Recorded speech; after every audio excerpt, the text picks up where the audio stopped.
Headlines प्रायोजक राजयोग paints, आनंद तुमचा, रंग आमचा.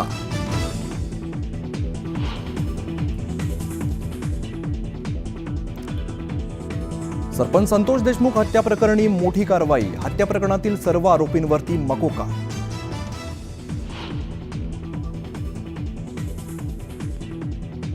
सात जणांवरती मकोका लागलाय. 8व्या आरोपीवर सुद्धा लावा.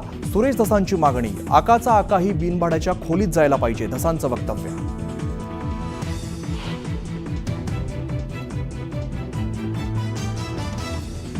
खंडणीतील आरोपीवर सुद्धा मकोका लावा, जरांगेंची मागणी. तर पाप झाकण्यासाठी धनंजय मुंडे ओबीसींचं पांघरून घेतात, जरांगेंचा हल्लाबोल.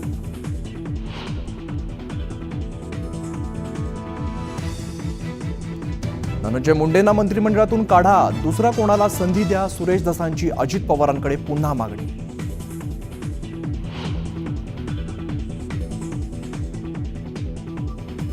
संतोष देशमुख हत्येच्या तपासाबाबत पोलिसांकडून माहिती मिळत नसल्याची देशमुखांच्या मुलीची तक्रार.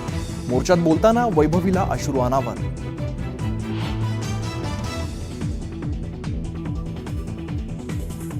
मुंबईपासून नागपूरपर्यंत सर्व पालिका स्वबळावरती लढणार. उद्धव ठाकरेंनी स्वबळावरती लढण्याचे संकेत दिलेत. संजय राऊतांच्या घोषणेमुळे मवियात फुटीच्या चर्चांना उधाण.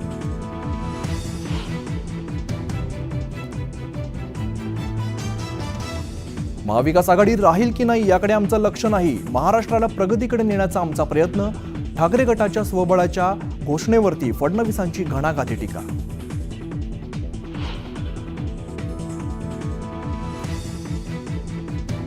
शिवसेना स्वतंत्र पक्ष स्वबळावरती लढण्याची त्यांची भूमिका.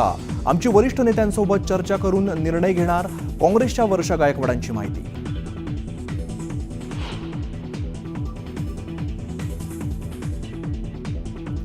पंधरा जानेवारीला पंतप्रधान नरेंद्र मोदी मुंबई दौऱ्यावरती. नौसेनेच्या ताफ्यातील 2 युद्धनौका आणि एका पाणबुडीचं मोदींच्या हस्ते लोकार्पण. सागरी सुरक्षा भक्कम करण्यासाठी महत्त्वाचं पाऊल.